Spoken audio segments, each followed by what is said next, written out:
Have you ever wondered what it's like to live with dyslexia? Well, I'm here to tell you about it firsthand.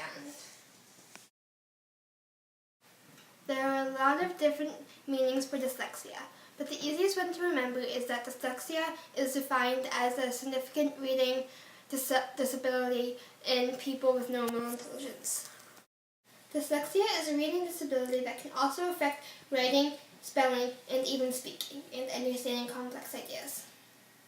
The Yale researchers tested 29 people with dyslexia and 32 people without dyslexia. They found that the people with dyslexia had different brain activity than the people without dyslexia. Sally Shaywitz is an important researcher in the studies of dyslexia. She says that dyslexic people have a glitch in the way their brain works when they learn to read and spell. Part of the brain is supposed to be able to understand the symbols we have on paper for the sounds we have in our language. This part of the brain in a dyslexic person does not work properly. Paula Talal is a neuroscientist at a university in the States. A neuroscientist is someone who studies the science of the brain. She says that new studies show how dyslexic people have lots of problems with something called phonological processing. Phonological processing is something the brain is supposed to do without a person having to think about it. But people with dyslexia cannot do this work. It is different things like being able to rhyme, to hear the first sound of a word and match it to another word with the same first sound. Or it could be work where the person has to tell the teacher what the middle sound of the word is. For example, what is the middle sound of the word mat? It is the sound ah, but a dyslexic person will not be able to tell that to the teacher. Paula Talal says that new studies show how important the phonics approach is in teaching children how to read.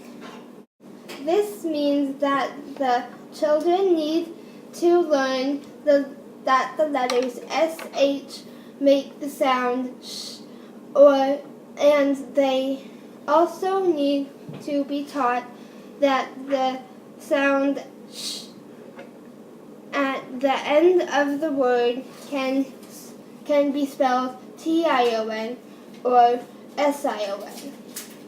It is not because they are stupid that they don't realize. It's because their brains don't work in the same way everyone else's.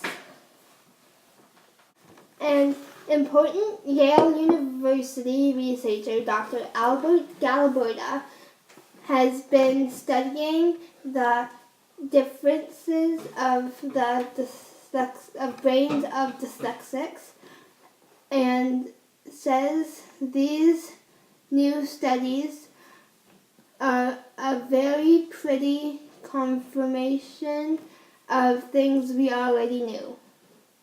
How does a dyslexic person feel? They feel frustrated and sad because they think they will never get it, and they can see all the other kids in the class getting ahead in reading and writing, and they feel upset and confused. Famous people with dyslexia: Albert Einstein, Thomas Edison, Richard Branson, Muhammad Ali, Pablo Picasso, and Walt Disney. Everybody is a genius, but if you judge a fish by its ability to climb a tree, it will live its whole life believing that it is stupid. Thank you for listening. I hope you learned about dyslexia.